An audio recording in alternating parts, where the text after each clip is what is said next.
Hanya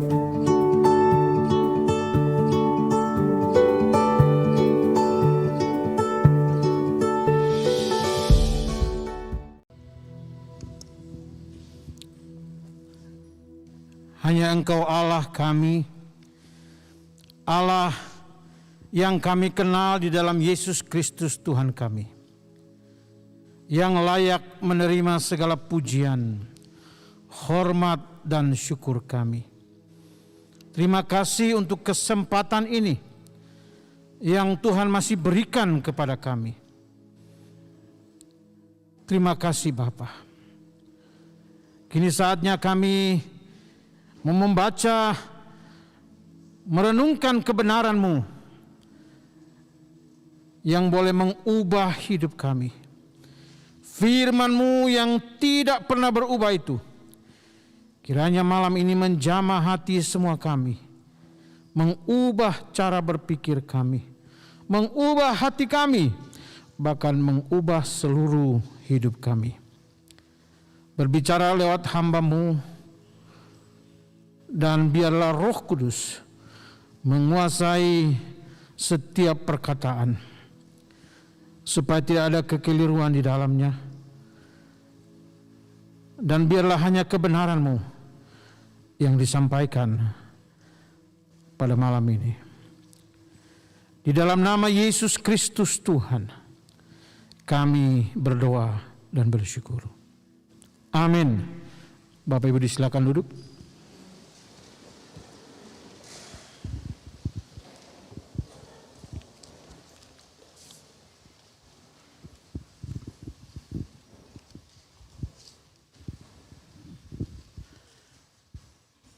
Shalom, selamat malam Bapak Ibu sekalian yang ada di dalam Gedung Bukit Zaitun maupun Bapak Ibu yang mengikutinya dari rumah. Apa kabar semua yang ada di rumah? Doa kami panitia KTN, kiranya beberapa hari ini semua Bapak Ibu yang mengikuti dari rumah tidak kurang hikmahnya mengikuti semua ibadah yang dilaksanakan selama kebaktian tahunan nasional. Malam hari ini kita akan memikirkan kebenaran firman Tuhan di bawah tema The Power of Love. Ada lagunya, tapi saya tidak boleh menyanyi karena sudah ada pengkhotbah yang biasa menyanyi. Saya tidak mengambil panggungnya. Beberapa tahun yang lalu ada seorang uskup bernama Maurice Wood.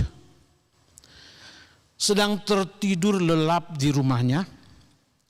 Sekitar pukul 3 pagi, dia dibangunkan dengan bunyi telepon. Kalau dia dekat di sini saya nasihati, kalau tidur cabut semua handphone. Tapi sekarang kan susah ya, kalau ibadah enggak boleh ya. Kalau dulu disuruh matikan handphone, sekarang handphone disuruh hidupin. Supaya orang yang punya handphone tidak mati, tapi hidup dan dihidupkan. Bishop ini terbangun agak kesel memang karena dia masih ngantuk, tapi sudah dibangunkan dengan bunyi telepon. Kemudian dia menjawab telepon itu, halo. Lalu di seberang sana ada seorang pria bertanya, apakah ini rumah uskup? Ini sudah mengantuk pakai pendahuluan, apakah ini rumah uskup atau Bishop Maurice? Lalu dia jawab, ya. Lalu dia lanjutkan, tanya rumah tadi, sekarang tanya, apakah ini Bishop Maurice? Ini Bishop ini namanya juga ya hamba Tuhan tapi manusia juga ya. Mulai kesel dia. Tadi tanya rumah, acara apa ini jam 3 pagi tanya rumah. Lalu yang kedua tanya apakah benar ini Bishop Maurice. Lalu ya agak kesel dia berjawab, betul saya.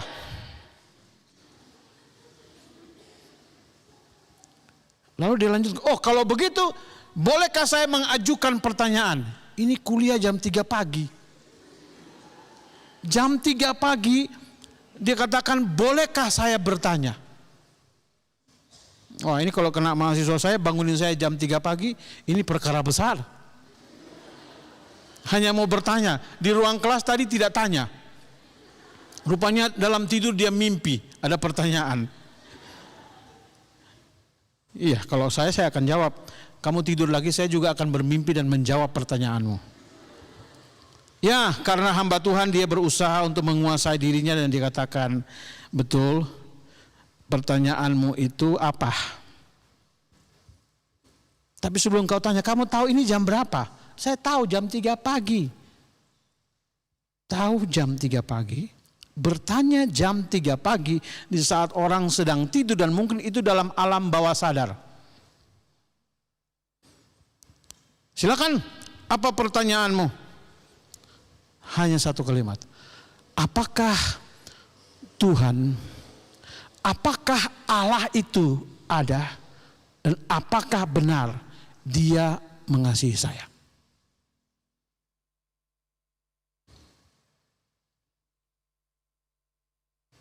Bishop ini kemudian tersadar. Ini pertanyaan serius. Ini berarti orang ini dalam situasi yang serius.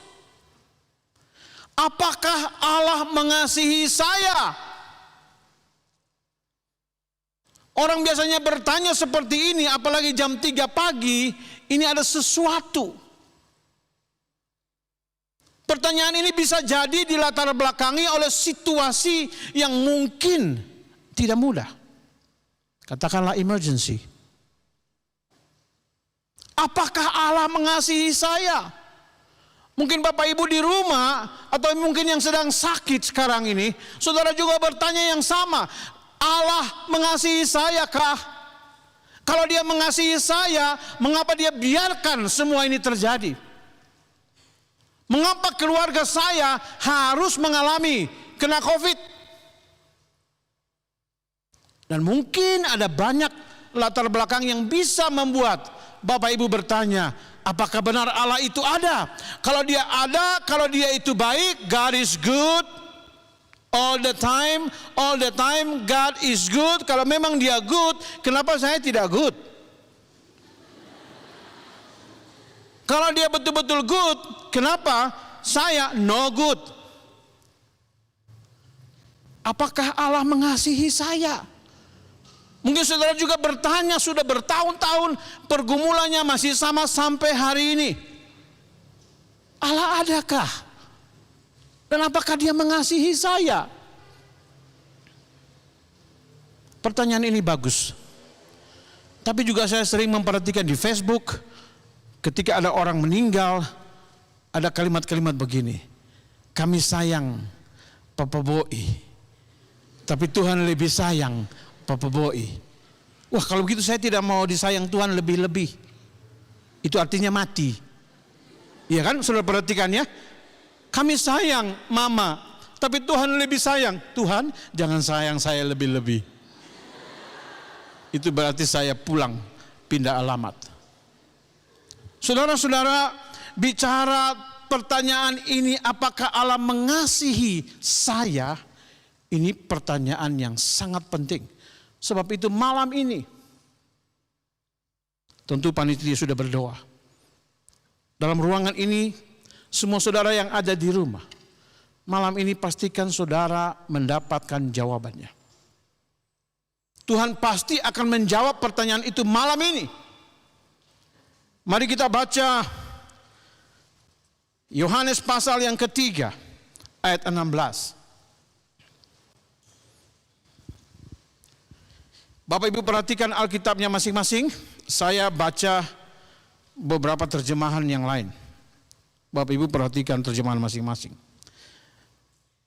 Yohanes pasal 3 ayat 16 dan 17 kita baca.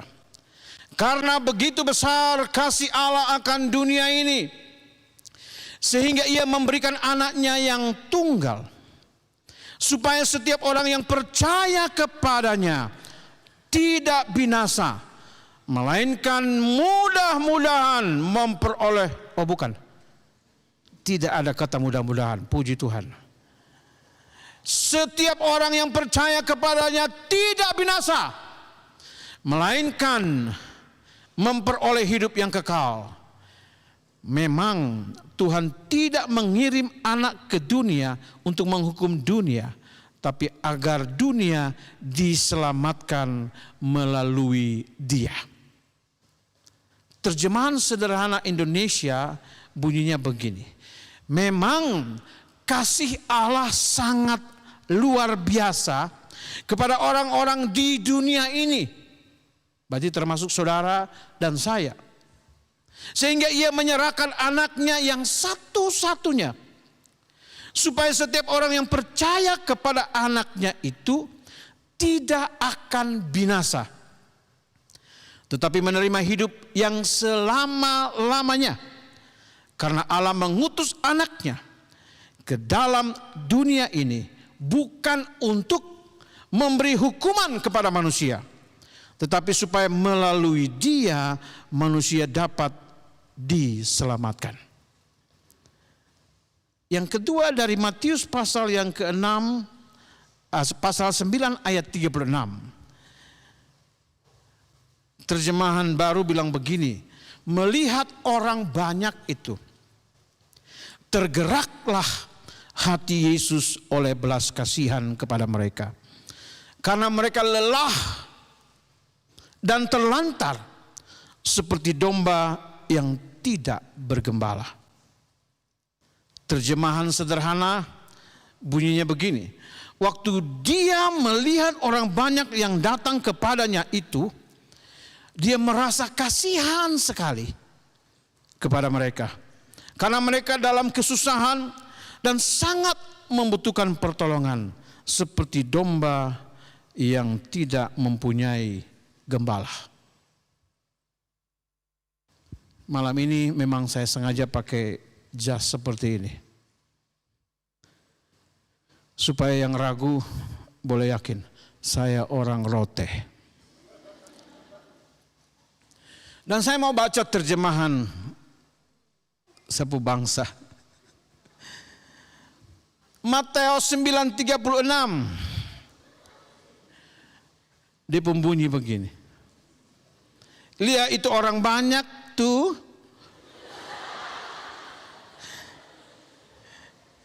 Saudara tertawa, saudara mengertikah?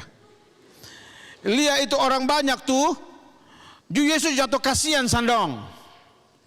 Tagal don sonde tahu mau bikin karmana. Tedong semua tuh sama ke domba yang sonde ada penggembala. Termasuk bosong semua.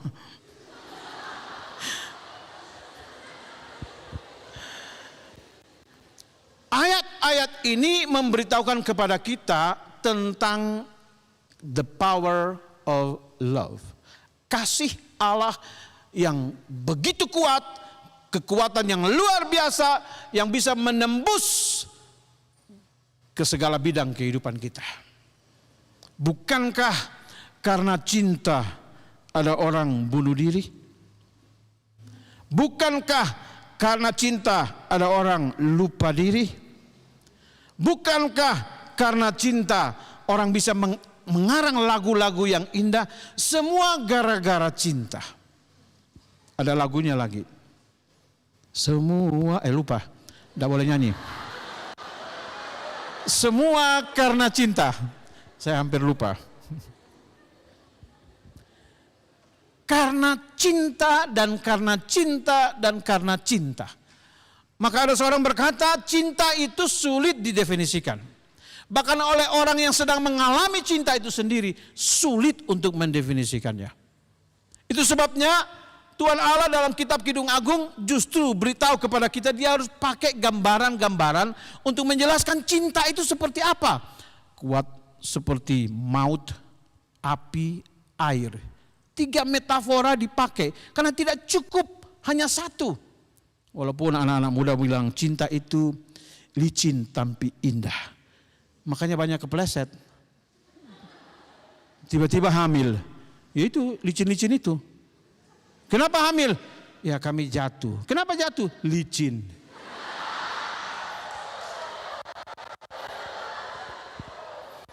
Anak muda kan selalu punya alasan. Orang boleh mendefinisikan cinta dengan segala macam cara. Tapi malam ini saya mau beritahu, semua yang didefinisikan itu tidak pernah akan bisa mengungkap secara lengkap cinta itu apa. Makanya ada yang berkata, cintaku bilang kepada pacarnya, selama-lamanya, itu gombal. Tidak ada. Cinta manusia tidak ada yang selama-lamanya. Cinta manusia itu batasnya lubang kubur. Di situ selesai. Walaupun waktu pacaran bilang, saya siap hidup semati dengan engkau. Waktu kau mati, biar saya hidup saja. Tidak ada yang pasangannya mati, lalu di tepi kuburan itu dibilang, aku ingat cintaku kepadamu, langsung lompat, masuk.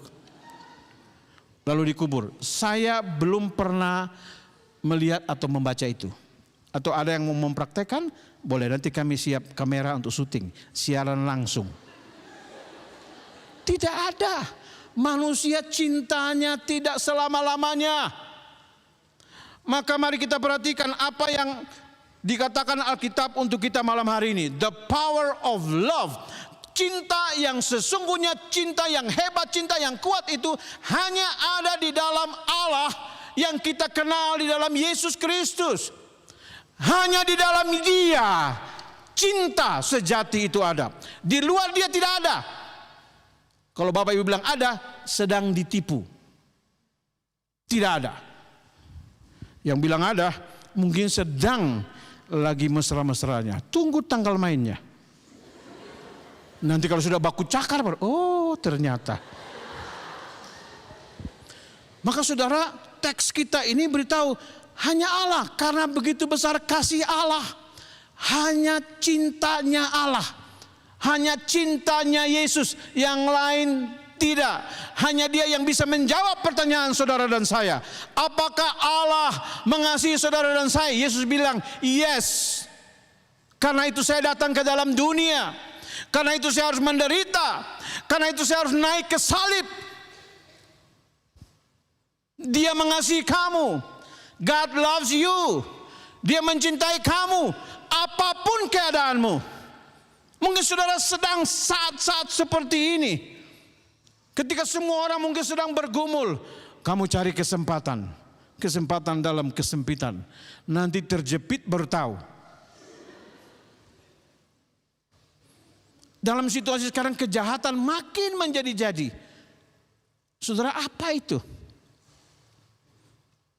Tapi malam ini ada kabar baik buat saudara. Allah berkata, aku mengasihi engkau. Maka saudara-saudara, ayat 16 yang kita baca tadi didahului kisah tentang Nikodemus. Setelah ayat 16 dijelaskan tentang natur manusia berdosa dalam kegelapan. Malam ini saya hanya mau mengajak kita memikirkan dua kebenaran ini. Kasih atau kuasa kasih itu, kekuatan kasih yang hebat dari Allah itu bisa menembus yang pertama, seorang yang bernama Nikodemus. Tapi yang kedua, kegelapan paling gelap seperti apapun. Saudara bisa menerjemahkan kegelapan ini macam-macam. Saudara bisa membuat daftar orang yang hidup dalam kegelapan.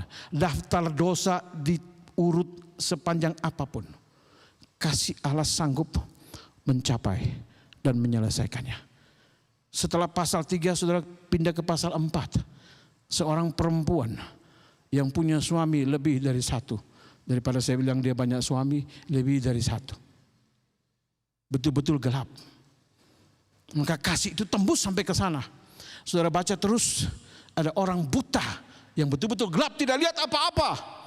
Tuhan menolong dia, Tuhan membukakan matanya supaya dia bisa melihat terang. Nah saudara, ini garis besar. Maka kita melihat saudara yang pertama, kasih yang hebat itu, the power of love itu mencapai Nikodemus. Apa artinya mencapai Nikodemus di sini? Ini saya mau katakan ini tentang kebaikan. Kebaikan manusia tidak pernah cukup. Siapa Nikodemus?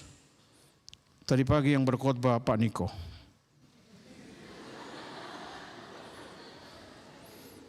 beliau sedang lihat di YouTube. Halo Pak Niko, nama Bapak itu sebenarnya luar biasa. Bukan sebenarnya, memang benar.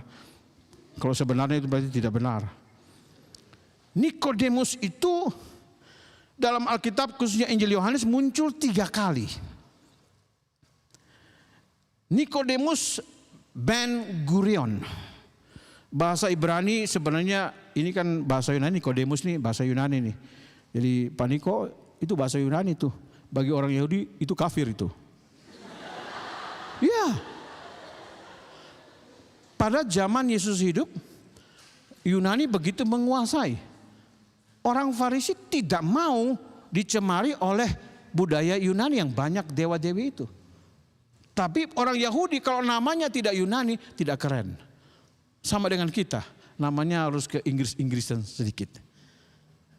Dari kampung dia pun nama sudah bagus-bagus sampai sini berubah. Sampai di Jawa. Ada dulu namanya Bezezeki. Itu kan susah disebut. Pindah di 3 namanya Jackie. Masalahnya staf sulit panggilnya. Ada juga mahasiswa kita dari Sepung Pulau di Nusa Tenggara Timur itu. Namanya Ngiku Ngaku. Ini nama susah sekali. Untung masih kasih nama bagus. Nama Titus saja. Daripada Ngiku Ngaku apa lagi. Supaya keren. Tapi sebenarnya bukan hanya keren. Karena tuntutan zaman waktu itu. Rasanya seperti itu. Maka Nikodemus itu kalau nama Ibrani itu seharusnya Nakdimon ben Gurion. Mungkin Nadim masih masuk lah ini. Jangan sampai ketemu menteri itu. Masih saudara dari Nikodemus. Nah, Nikodemus ini dari keluarga yang kaya. Dia kemudian menjadi seorang Farisi. Yosefus mencatat demikian. Ben Gurion itu berarti putra Gurion. Jadi bahasa Arab namanya Bunai. Lalu mendapatkan nama Nikodemus bahasa Yunani. Artinya bangsa pemenang. Jadi nama Niko itu harus pemenang. Pemenang karena jawaban ajaib atas doa yang dipanjatkan. Itu arti namanya. Nah, Nikodemus ini orang Farisi itu berarti dia orang baik. Secara religius agama dia orang baik. Dia tidak macam-macam. Dia justru menjauhkan dari semua yang namanya kekafiran, dia menjauhkan itu semua. Maka itu Farisi dari kata pares, kemudian artinya dipisahkan, bukan paris. Bisa juga itu berubah mungkin jadi paris. Itu pindah di sini. Dipisahkan. Tidak mau dicemari oleh dunia ini. Maka itu Nikodemus itu orang baik. Semua tata tertib diikuti, prokes pasti diikuti sama dia. Dia orang yang taat sekali. Suruh pakai masker, pakai. Kecuali lagi khotbah. Pasti dia taat. Dan dia ini orang baik. Lalu di antara kelompok Farisi itu, mereka harus dipilih untuk masuk dalam Sanhedrin. Jadi di Sanhedrin itu ada perwakilan. Itu semacam institusi yang mengadili perkara orang Yahudi. Nah, Nikodemus ini salah satu yang dipilih. Berarti dia orang hebat, dia orang baik, terpandang. Lalu orang yang terpandang ini satu malam pergi berjumpa dengan Tuhan Yesus. Saudara-saudara, ini cerita ini menarik sekali. Memang ada yang bertanya kenapa dia pergi malam-malam. Ya itu tadi, status dia tidak memungkinkan dia untuk terang-terangan begitu pergi. Dan saudara, orang Farisi yang namanya disebut di Alkitab salah satunya hanya dia ini yang disebut. Berarti dia memang orang khusus. Kenapa harus disebut namanya? Maka ada yang mengatakan jika semua agama membawa setiap penganutnya ke dalam kehidupan kekal yang berbahagia itu, kalau semua agama membawa penganutnya ke sorga, Nikodemus pasti berada di antrian paling depan. Jika segala jenis kebaikan religius puasa, doa, tidak makan B2, apalagi RT dan RW. Dan jika segala jenis kebaikan religius memadai untuk menghantar seseorang ke sorga, Nikodemus ada di depan. Dia orang baik, dia orang yang sangat taat. Tapi saudara, persoalan berubah ketika dia berjumpa dengan Tuhan Yesus. Ternyata semua kebaikan, semua yang sudah dia kerjakan itu tidak memadai. Ini bahasa sopan sekali. Tidak memadai. Kebaikan yang dia buat, semua upacara agama yang dia lakukan, tidak cukup untuk membawa dia ke sorga. Apa persoalan Nikodemus di sini? Padahal dia begitu baik, orang yang taat beragama. Dan ada yang mengatakan waktu dia datang kepada Yesus, dia datang dengan kepekaan sebuah pengetahuan religius. Rupanya dia memperhatikan apa yang dikerjakan oleh Yesus. Maka dia datang, dia melihat semua mujizat yang dilakukan oleh Yesus. Dia tangkap, ini bukan orang biasa. Lalu dia memanggil Yesus Rabi. Padahal Yesus tidak pernah sekolah. Karena dia dari Galilea, apa yang bisa diharapkan dari Galilea?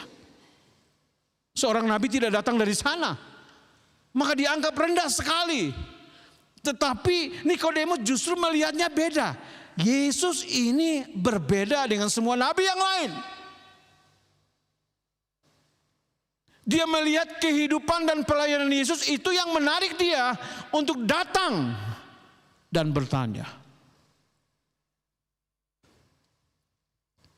Sayangnya, apa yang benar belum tentu memadai.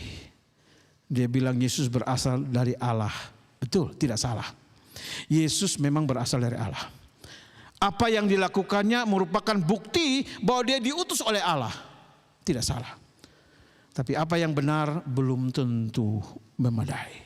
Saudara, kebenaran yang tidak utuh seringkali justru berbahaya.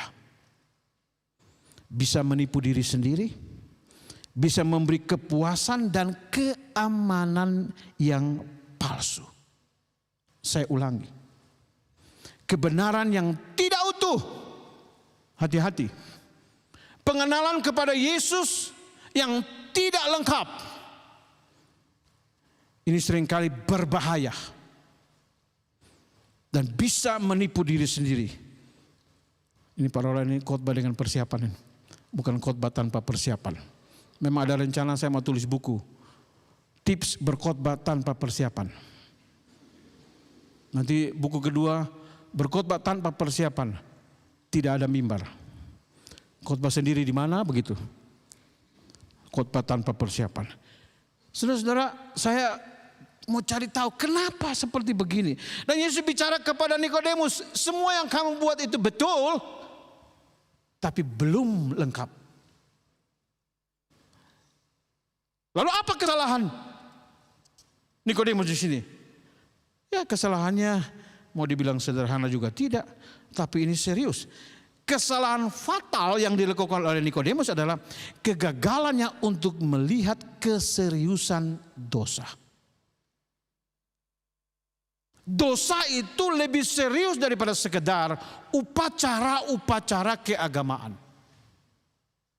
Banyak orang melakukan aktivitas rohani, upacara-upacara keagamaan, dan pada saat yang sama bergelimang dengan dosa. Orang bisa masuk gereja atau mungkin sekarang karena online bisa ikuti ibadah dari pagi sampai malam, tinggal pindah-pindah saja, pilih siapa habis khotbah sini pindah lagi ke sana kan. Ada yang dengar pujian di satu channel, dengar khotbah di channel lain. Kan sekarang begitu ya. Itu pun tidak memadai, itu pun tidak cukup. Ada yang lebih serius yang Yesus katakan di sini, kamu harus dilahirkan kembali. Semua kebaikanmu, pemahamanmu tentang firman tidak salah. tetapi belum lengkap. You have to be born again. Kamu harus dilahirkan kembali. Tanpa itu, no.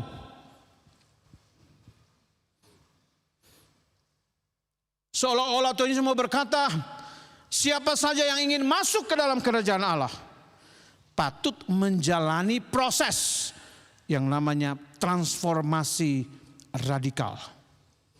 Perubahan secara radikal. Apa itu? Dosa diselesaikan. Sebaliknya banyak orang justru menggunakan aktivitas rohani, menggunakan kegiatan rohani untuk menutupi dosa. Maka Nikodemus datang dan Yesus bilang, no, you have to be born again. Lebih parah lagi waktu Yesus bicara, dia tidak mengerti. Bagaimana saya masuk ke dalam kandungan ibu saya? Ini profesor teologi, tidak mengerti bahasa rohani. Sekarang saya baru mengerti. Ada seorang sudah berusia 70-an. Baru terima Yesus lahir baru pada usia 70. Selama waktu saya tanya, Bapak sudah lahir baru? Aduh anak. Kalau bicara dengan yang baru-baru itu, Bapak ini sudah dibaptis sejak kecil sekali. Sudah di sini. Sudah 34 tahun jadi majelis. Dalam hati saya, Bapak tidak tahu apa-apa. Dia pikir dibaptis, di sini, lalu jadi majelis, cukup. Kalau Bapak ini datang kepada Tuhan Yesus bilang begini, Bapak, kamu harus dilahirkan kembali. Kamu harus dilahirkan baru. You have to be born again. Bagaimana mungkin? Ini dia, orang berdosa selalu begitu. Kalau giliran ditanya yang bagus gitu, dia pura-pura bego gitu. Kalau bikin dosa dia paling pintar. Tapi begitu ditanya seperti begitu, tapi itu sekaligus menunjukkan bahwa sebenarnya Nikodemus dia hanya baik, dia hanya mengikuti semua aktivitas rohani, aktivitas keagamaan, tetapi sesungguhnya dia masih terhilang. Dan kasih Allah itu, kasih yang hebat itu, the power of love from Him, mau datang kepada saudara dan saya untuk menyelesaikan dosanya. Kalau dosa sudah selesai, baru semua yang lain itu akan mengikutinya. Maka itu dalam teks kita di sini Yesus jelas mulai ayat 1 sampai dengan ayat selanjutnya Yesus selalu bicara, you have to be born, kamu harus dilahirkan kembali. Karl Barth, teolog Eropa, bertemu Billy Graham dan Billy Graham bertanya kepada Karl Barth, apakah kamu sudah lahir baru? Karl Barth tanya balik, maksudnya apa? Siapa yang suruh? Lalu Karl Barth bilang, Tuhan Yesus yang suruh. You have to be born again. Ternyata banyak orang belum mengerti ini. Mereka tidak mengerti. Mereka pikir kalau buat dosa, menutupi dosa, datang ke gereja, selesai. Mereka pikir kalau mereka melakukan hal-hal yang tidak berkenan kepada Tuhan, pokoknya melayani sungguh-sungguh. Siang malam melayani sampai hampir mampus. Sampai teler. Kadang-kadang saya bilang, orang yang melayani tanpa tahu waktu istirahat, dia lebih rohani dari Tuhan Yesus. Tuhan Yesus saja ada waktu istirahat. Bapak tua hantam terus. Nanti udah sakit berat, Tuhan tolong. Tuhan bilang, saya mau tolong. Tapi kamu pertama yang harus menolong dirimu. Saya ingat cerita ketika Billy Graham begitu sibuk melayani. Kemudian istrinya bilang, kamu punya dua pilihan. Kalau kamu tidak mau istirahat di atas tempat tidur, kamu istirahat di bawah tanah. Mati alias mati. Kalau sudah bilang begitu, pilihannya apa? Istirahatlah. Maka banyak orang terlalu sibuk. Sibuk apa? Sibuk menutupi kekurangan dan dosa. Dengan apa? Dengan aktivitas rohani. Itulah Nikodemus. Baca Alkitab bisa, hafal ayat bisa, pengakuan iman, 12 pengakuan iman rasuli lewat. Maksudnya bisa hafal, bukan lewat begitu. Doa Bapa kami, hafal di luar kepala. Itu kayak mana tuh? Hafal di luar kepala. Kita punya bahasa nih kadang-kadang tidak jelas. Hafal kok di luar kepala? Kasih keluar dari kepala lalu hafal. Bagaimana itu? Ada yang bilang maksudnya kalau tidur dibangunin pun bisa ucap. Itu artinya hafal di luar kepala. Bolehlah. Tapi bukan itu. Kegagalan Nikodemus mengerti perkataan Yesus justru membuktikan dia bermasalah dalam hal yang paling serius. Natur yang berdosa, Bapak Ibu perhatikan, natur yang berdosa tidak dapat diatasi dengan ritual religius. Tidak bisa. Kalau kita mau masuk surga, tidak cukup masuk gereja. Kalau kita mau masuk surga, pastikan Yesus ada di dalam hati kita. Pastikan kita menerima dia di dalam hati dan hidup kita. Di luar itu sorry. Kita mau buat apa saja tidak pernah akan bisa. Maka saya setuju dengan pernyataan ini. Ada 3 hal yang tidak bisa diselesaikan manusia. Yang pertama, dosa. Yang kedua, penderitaan. Dan yang ketiga, kematian. Manusia tidak bisa selesaikan. Pertama, dosa. Manusia tidak bisa selesaikan. Kalau dia menyelesaikan dosa dengan cara berbuat dosa yang baru. Untuk menutupi yang lama. Itu sebabnya penjara tidak boleh ditutup. Puji Tuhan, pelayanan penjara akan berlangsung sampai Tuhan Yesus datang.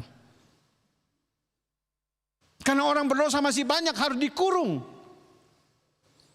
Sesuai alat bukti. Kalau sudah 2 alat bukti itu yang masuk-masukkan. Yang banyak tuh masih berkeliaran itu kurang alat bukti. Seharusnya ada juga dalam penjara. Selalu bayangkan kalau semua dibuktikan, kita ramai di sana. Maka dosa tidak bisa diselesaikan oleh manusia, siapapun dia. Maka penjara tidak boleh ditutup, institusi keamanan, polisi juga nggak boleh itu. Polisi harus ada terus. Polisi tidur juga boleh. Kadang-kadang kalau saya lewat sini saya tidak mau lewat situ.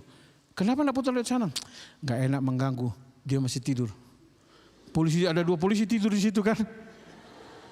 Enak lewat sini, enggak ada polisi tidur. Itu hanya ada di Indonesia, polisi tidur. Polisi tidur, polisi berdiri. Itu kalau saya pulang ke tanah air saya itu begitu. Kalau hari Minggu pergi gereja tidak usah pakai helm. Tidak apa-apa. Saya bilang kenapa tidak apa-apa? Hari Minggu tidak pakai helm tidak apa-apa. Oh begitu ya. Kalau hari Minggu jatuh tikam mulu di aspal, itu aspal lembut kalau hari Minggu. Saya tidak tahu dari mana kita ini. Tapi kan kalau kita jalan di perapatan ada polisi, walaupun patung, malu saya. Lihat patung saya malu. Ini mau pergi khotbah tentang ketaatan, sedang tidak mentaati. Maka itu daerah-daerah seperti begitu kalau dikhotbahkan, siapa yang mau bertobat dan mau taat sungguh-sungguh, pasti banyak yang angkat tangan. Karena datang gereja tidak pakai helm. Pulang jalan kaki, tidak boleh naik motor. Betul-betul taat. Kalau betul bertobat harusnya begitu ya. Tapi mereka hanya mesam-mesim keluar bikin dosa ulang lagi. Jadi kalau dalam gereja itu banyak ritualnya. Ada yang mau bertobat, saya mau bertobat Pak. Saya sungguh-sungguh saya tidak mau lakukan lagi. Di depan pintu sudah bikin. Ada di tempat lain. Di sekitar kita ini tidak ada. Dan mungkin yang lagi lihat saya di YouTube ini pasti juga tidak begitu kan? Karena saya tidak tahu.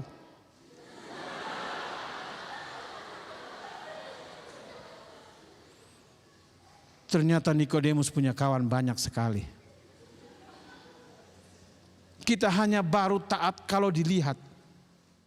Kalau tidak dilihat, kita tidak taat. Lampu merah. Kenapa kamu langgar lampu merah ini? Belum merah kali, Pak. Masih merah muda. Kenapa kamu langgar lampu ini? Saya pikir Bapak tidak ada. Siapa yang salah ini? Kamu atau saya? Bapak yang salah. Kenapa Bapak berdiri di sini? Kalau Bapak tidak ada kan saya sudah lewat ini. Aduh. Nikodemus pun kawan itu. Tapi itu orang beragama, lebih parah lagi kalau pendeta sudah pakai kolar langgar lalu lintas. Aduh, itu pergi khotbah mau ngomong apa? Tapi biasa saja, biasa saja. Kita pikir tidak apa-apa. Tapi bagi Yesus serius. Maka Yesus bilang kepada Nikodemus, kamu harus dibersihkan. Saya senang tema kita KTN tahun ini. Mengalirkan. Saya tidak promosi lagi karena sudah ada promosi tadi.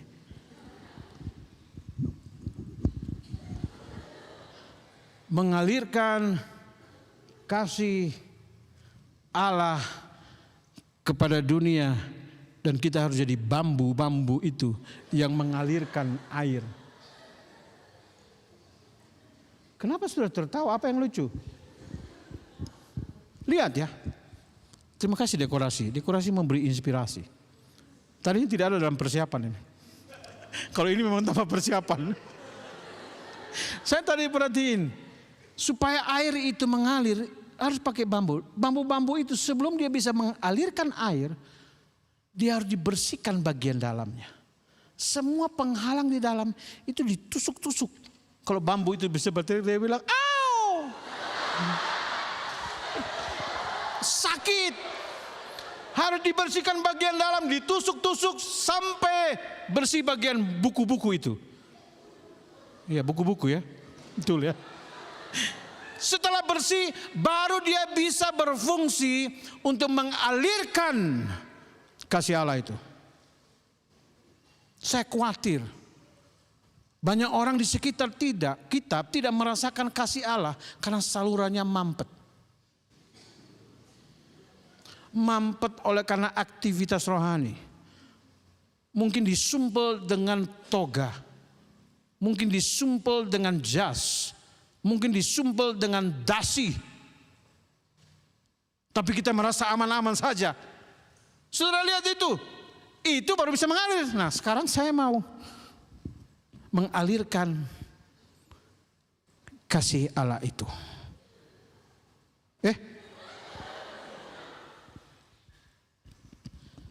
Kemasannya bagus,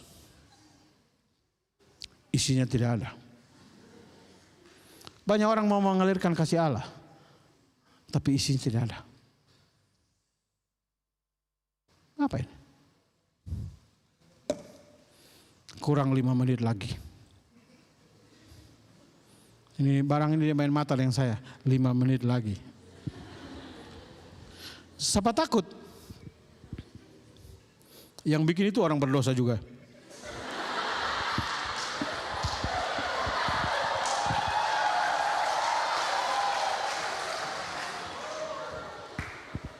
Tapi kalau ada isinya,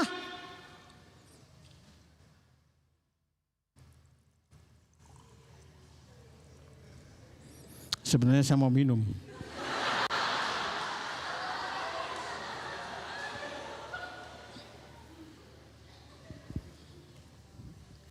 Segar. Kita mau mengalirkan kasih Allah, tapi kita pergi kemana-mana, orang bukan segar. Orang muka bangka lihat kita, dia datang lagi.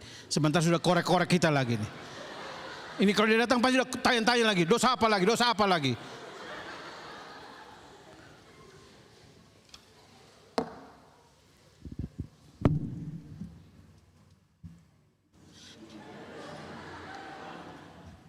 Ini kemasannya keren, bagus sekali.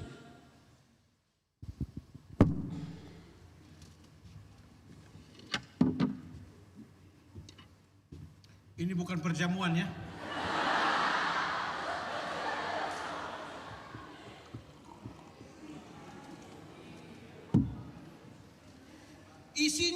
ini, yang keluar ini. Jadi itu juga tidak bisa bohong. Lupa mic.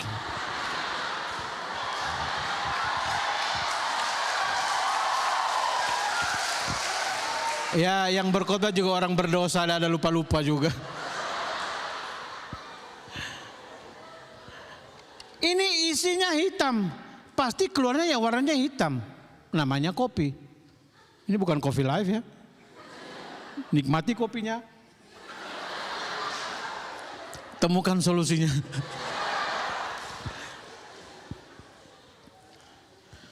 Kalau di dalam kotor, kita berusaha tutup seperti apapun tidak bisa.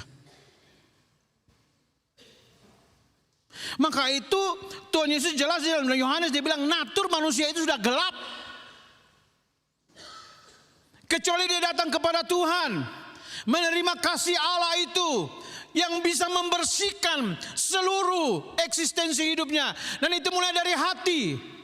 Perhatikan di sini, waktu berhadapan dengan Nikodemus, seolah-olah Tuhan Yesus berkata, hatimu lebih penting daripada pikiranmu. Hatimu yang kucari, bukan pikiranmu. Kamu pinter, tapi hatimu belum beres. Kamu tahu semua, tapi di dalam hatimu belum beres. Maka itu saudara, saya mengerti tema kita dan dikaitkan dengan topik kita malam hari ini. Sederhana, kita mau mengalirkan kasih Allah, kita harus mengalami kasih Allah itu di dalam diri kita. Waktu kita mengalami kasihnya itu di dalam diri kita, dia membersihkan kita. Baru kita mengalirkan air-air kehidupan yang segar itu. Sehingga dunia ini yang sedang kering, yang sedang berteriak, apakah Allah mengasihi aku? Mereka sedang menunggu saudara dan saya, saudara yang ada di rumah juga. Tuhan mau mengalirkan kasih-Nya itu ke dalam hidup saudara. Supaya melalui saudara, kasih itu juga mengalir. Tetangga mungkin, teman kerja saudara, teman sekolah saudara. Jangan pernah bercita-cita mau jadi berkat buat orang lain. Jangan pernah bercita-cita mau mengalirkan kasih Allah itu kepada orang lain. Kalau saudara sendiri belum menerimanya, tidak akan mungkin. Maka itu saudara-saudara, kepada Nikodemus Tuhan bilang, you have to be born again. Kamu harus dilahirkan kembali. Buka hatimu supaya roh itu bekerja di dalam engkau. Supaya engkau jangan seperti mereka yang menolak terang, tetapi menerima terang. Saudara, waktu kita menerima Yesus, bukan kita. Dia yang bekerja di dalam kita. Rohnya bekerja di dalam kita. Maka ketika kita ambil tindakan, taruh tangan di dadakah, kita maju ke depankah, itu hanya fenomena luar. Itu hanya fenomena luar. Itu hanya mau beritahu di dalam sedang terjadi sesuatu. Apa itu? Roh Allah sedang bekerja di dalam hati saudara. Malam ini biar kasih Allah yang hebat itu, kuat kuasa kasih-Nya itu boleh menembus hati saudara. Mungkin selama ini saudara pikir biasa-biasa saja, tidak ada masalah. Tapi malam ini saya pikir kita harus jujur kepada Tuhan. Saya sendiri juga dikoreksi oleh Tuhan. Jangan sampai aktivitas kita mengganti Dia. Jangan sampai kita sibuk melayani Tuhan dan kita lupa sendirian bersama Tuhan. Maka inilah saatnya bagi saudara dan saya. Mari kita buka hati kita supaya rohnya itu membaharui kita. Saya tidak kenal saudara, saya tidak tahu apa pergumulan saudara.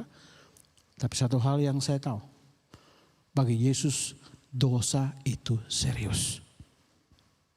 Mari kita buka hati kita. Kasih-Nya itu dicurahkan, mengampuni dosa saudara, Saudara yang datang dan mengaku apapun itu, seberapapun besar dosa yang saudara lakukan, berapa banyak pun dosa yang saudara lakukan, Allah berkata, I love you. Yesus berkata, aku mengasihi engkau. Itu sebabnya aku naik ke Golgota, mati, gantikan kamu. Mari kita berdoa.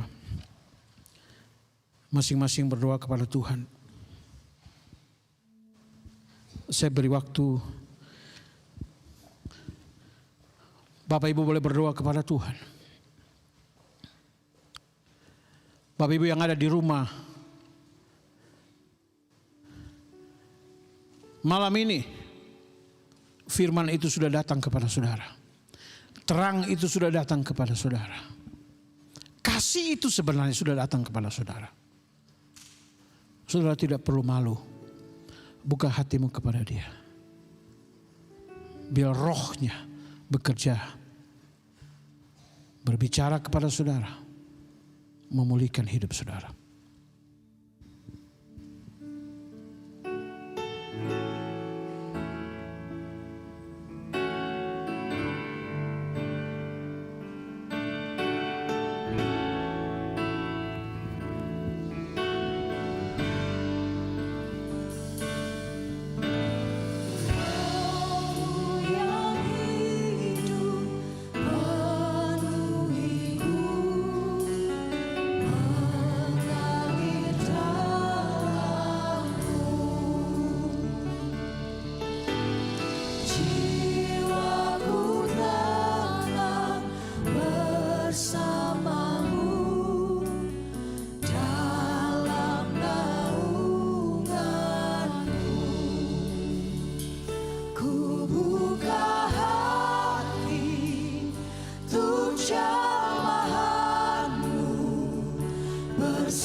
Saya undang kita semua berdiri.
Sekali lagi ku buka hati. Buka hati untuk jamahanmu, berserah penuh di hadiratmu. Kau ambil alih seluruh hidupku, di halamu menyembahmu.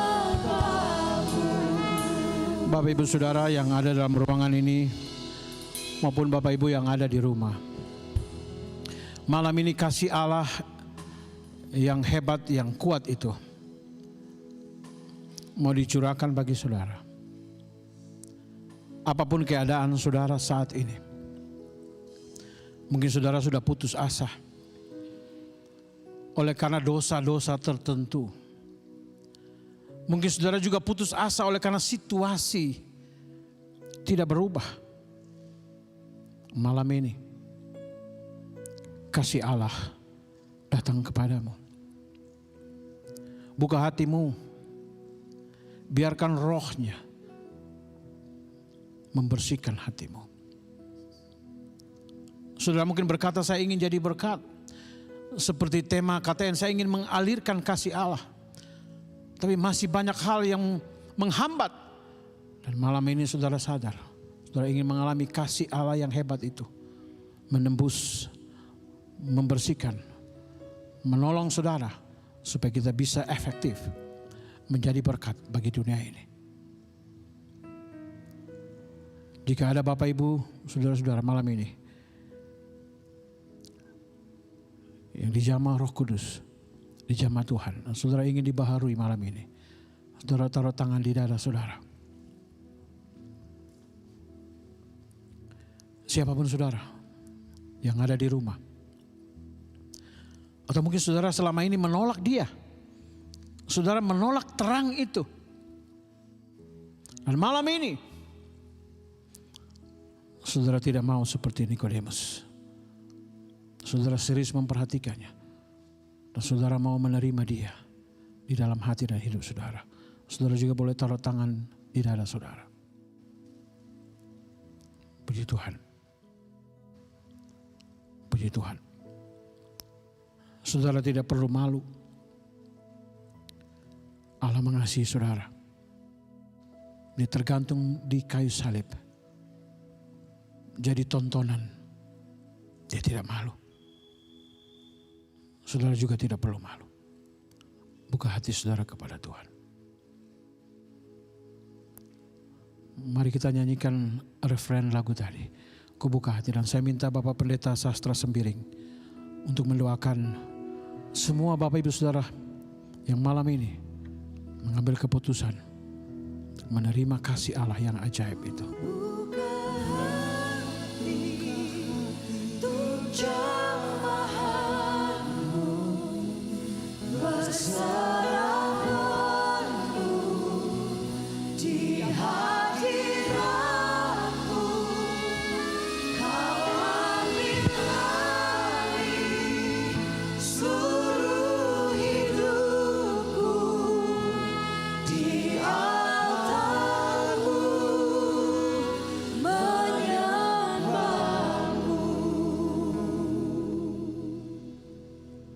Mari kita masuk dalam doa.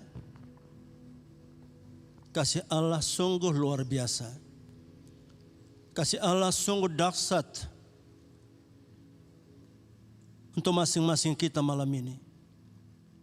Baik kita yang ada dalam ruangan ini dan semua saudara dimanapun saudara berada. Kita bersyukur bahwa Allah mengasihi kita. Bukan karena kita baik, bukan karena kita benar, tapi justru di saat kita dalam keadaan berdosa, Ia menyerahkan anaknya yang tunggal bagi kita. Biarlah malam ini masing-masing kita merendahkan diri di hadapan Tuhan. Membuka hati kita, membiarkan Dia memperbaharui hidup kita. Biarkan Dia mengubah hidup kita.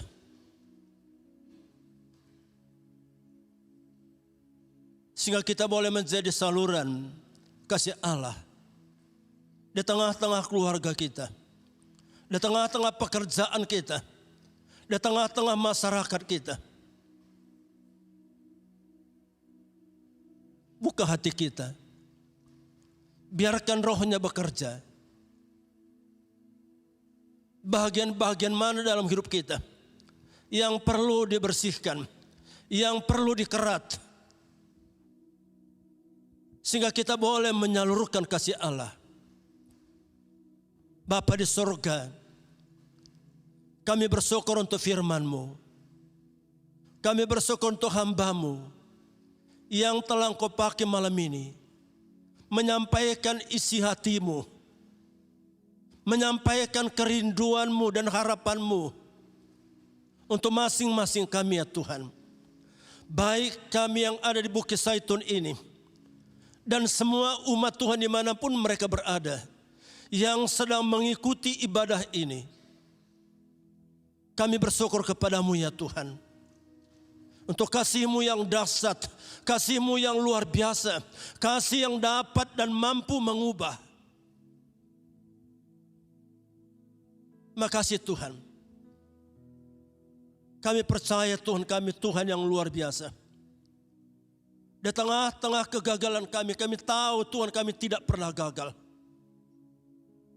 Maka doaku Tuhan, untuk setiap kami malam ini, baik kami yang ada di tempat ini dan semua umat Tuhan dimanapun berada, biarlah tangan Tuhan terulur, tangan yang berlubang paku itu, biarlah darah Yesus mengalir, menyucikan, membersihkan, sehingga setiap kami boleh mengalirkan kasih Allah bagi dunia ini. Terpujilah Engkau ya Tuhan. Berkati hamba-Mu yang malam ini Engkau boleh pakai menjadi alat-Mu. Pakai lagi lebih heran ya Tuhan. Biarlah Tuhan terus dipermuliakan di dalam hidupnya dan pelayanannya. Terima kasih Bapa Surga.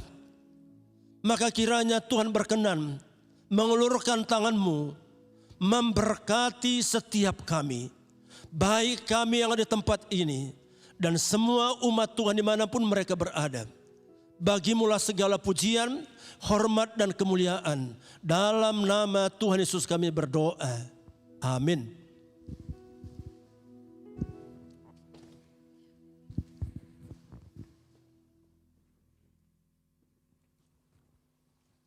Silakan duduk Bapak Ibu.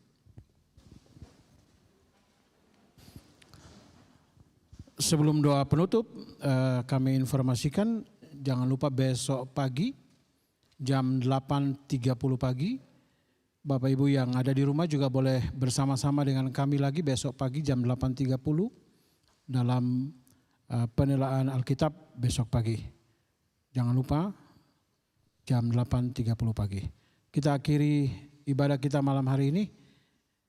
Saya undang kita berdiri lagi, kita akhiri dalam doa.